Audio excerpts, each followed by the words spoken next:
Riwayat yang masyhur dalam riwayat Bukhari, kalau beliau pernah Nabi SAW merendam kakinya di air di sebuah kebun, lalu Abu Musa al-Asy'ari menjaga pintu kebun itu. Maka datanglah Abu Bakar lalu minta izin, mengatakan, wahai Abu Musa, izinkan saya pada Nabi SAW, saya ingin masuk. Kata Abu Musa, baik, tunggulah di sini, saya akan minta izin dulu. Maka Abu Musa pun melapor kepada Nabi, ya Rasulullah, sesungguhnya Abu Bakar minta izin masuk. Kata Nabi SAW, izinkan dia masuk dan sampaikan berita gembira kalau dia termasuk penghuni surga.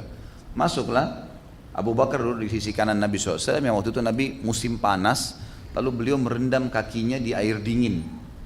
Ini juga termasuk sunnah ya, termasuk sunnah. Di musim panas kita bisa merendamkan kaki kita di air dingin sehingga tubuh kita menjadi dingin, atau kalau di musim dingin dibalik, direndam dengan air panas gitu ya. Nabi SAW melakukan itu, dan ini termasuk sunnah yang banyak orang tidak kerjakan. Yang jelas teman-teman sekalian, duduklah Abu Bakar di sebelah Nabi SAW sisi kanan, dan waktu itu Nabi SAW menggulung sampai ke lutut supaya tidak kena air, dan Abu Bakar pun mengikutinya. Dalam kemudian datang Umar dan pamit juga mengatakan, ya Abu Musa, izinkan saya pada Nabi SAW, saya ingin masuk.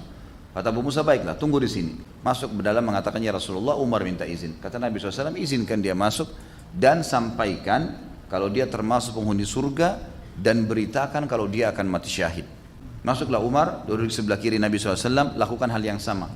Lalu datang Uthman bin Affan dalam riwayat ini penutupan riwayatnya, mengatakan, hai Abu Musa, izinkanlah saya kepada Nabi SAW, saya ingin masuk bertemu. Kata Abu Musa sama, lapor ya Rasulullah, Uthman minta izin. Kata Nabi SAW, izinkan dia masuk dan sampaikan kalau dia akan masuk surga, dan pada saat dia meninggal akan ditutup dengan cobaan. Uthman bin Affan dibunuh oleh para kaum pemberontak, Khawarij. Yang jelas teman-teman sekalian, waktu Uthman bin Affan masuk, Nabi SAW menurunkan, menutup lutut beliau. Maka Abu Bakar berkata sama Umar, ya Rasulullah, tadi waktu kami berdua masuk Anda tidak tutup, kenapa sekarang Anda tutup? Kata Nabi SAW, tidakkah saya malu dengan laki-laki yang malaikat pun malu padanya? Maksudnya Uthman bin Affan.